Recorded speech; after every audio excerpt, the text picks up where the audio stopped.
Am I the asshole for taking our son trick-or-treating without my wife? My 29 male, wife 30 female, and I have a 4-year-old son. As Halloween approached this year, my son let me know that he wanted to dress up as characters from his favorite show at the moment. These aren't costumes that are readily available to buy, so I was going to have to do some crafting magic and make them. I'm a stay-at-home father and my wife is something of a workaholic. She could cut down on her hours if she wished, but she's always been a very work-driven/focused person. She's not very maternal. Because of this, my son has never been very attached to her. They have time together at dinner, but even during times when my wife is off work, like during bath time and bedtime, it's always just me.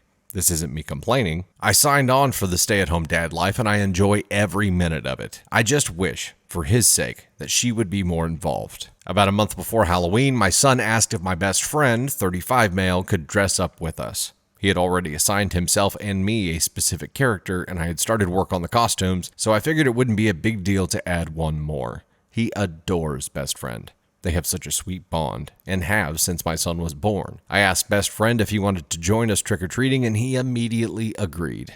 During dinner the following night, I asked him what character he wanted his mom to be. My son said he only wanted to go trick-or-treating with daddy and best friend.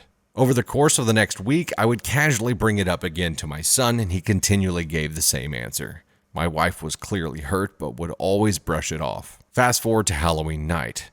I had spent weeks working on these little costumes for all of us. As we were getting ready, my wife and I got into a big argument over the fact that she didn't have a costume. I pointed out that if she had wanted me to make her one, she could have requested I do so, or she could have gotten one for herself. She said it was ridiculous that the three of us were doing a matching theme and leaving her out of it, and that she wasn't even going. In the end, best friend and I took him trick-or-treating alone, and my wife still isn't speaking to me because she can't believe I actually went without her.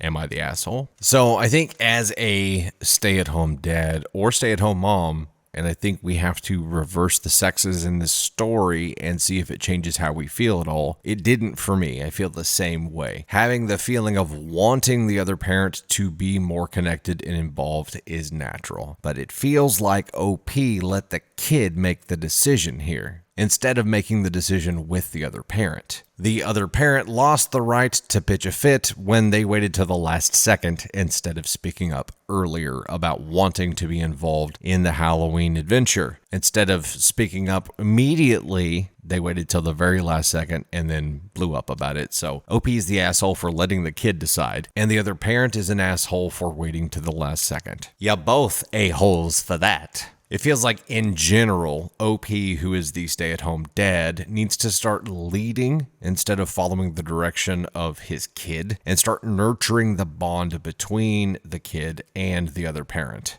That's the right thing to do. And I think that most successful home environments that you see do this in some way. It takes effort and understanding from everyone, but more than anything, it's an opportunity to teach, to lead by example. In this isolated Halloween incident, you're both assholes. But overall, there's hope. It's just going to take a little bit of work, a whole lot of understanding, and infinite patience. Good luck with that. You can do it! You can do it all night long. May the odds be ever in your favor.